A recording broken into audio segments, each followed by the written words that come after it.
सबसे ज्यादा चर्चा स्मृति जी होगी ऑपरेशन सिंदूर को लेकर। बीजेपी के नेता के तौर पर 3 सवाल वो पूछ रहे हैं कि पहलगांव में ये आतंकी हमला अगर हुआ तो क्या ये सुरक्षा में बहुत बड़ी चूक नहीं है?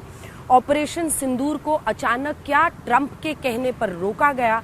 और तीसरा, आतंकवाद को लेकर क्या हमें जितना विश्व से समर्थन मिलना चाहिए था, जिन देशों से प्रधानमंत्री के बहुत अच्छे रिश्ते हैं, अनेकों देश हैं जिन्होंने सर्वोच्च नागरिक सम्मान उन्हें दिया है, उनमें से कितने खुलकर हमारे साथ खड़े हुए? 3 प्रश्न। क्योंकि राष्ट्रीय सुरक्षा का मुद्दा है, इसलिए हर भाजपाई को भी ये ताकीद की जाती है और कि सरकार जब अपना पक्ष रखेगी संसद में, तत्पश्चात आप उस पक्ष को लेकर संवाद का विषय बनाएं।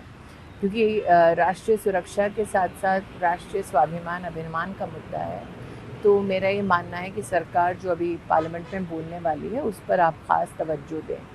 जहाँ तक कि अरे अकेले खड़े हैं आतंकवाद से घिरे हुए भारतीय, मेरा ये मानना है कि प्रधानमंत्री चाहे विश्व के किसी भी भूभाग में गए हैं, उन्होंने कभी ये नहीं कहा कि आप मुझे मेडल ले रहे हैं तो मेरा राष्ट्र आपके अधीन रहेगा। प्रधानमंत्री ने कभी नहीं कहा अरे आप मुझे गले लगा रहे हैं तो मेरा राष्ट्र आपके अधीन रहेगा।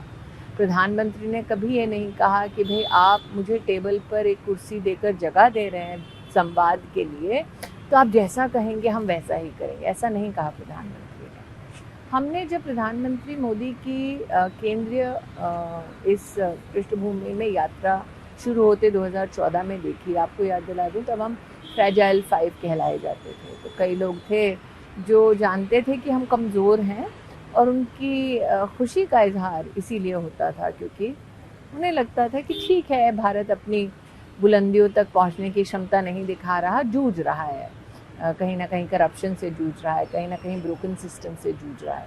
धीरे धीरे चलते चलते चाहे कितने भी मेडल पाए हों, प्रधानमंत्री मोदी ने कहा कि हम विश्व की सबसे बड़ी अर्थव्यवस्था क्यों ना बने, नंबर 4 पर पहुंच गए। अब जो नंबर 1, 2, 3 पर हैं वो थोड़ी ना सडनली आपको भाईचारे की नज़र से देखेंगे।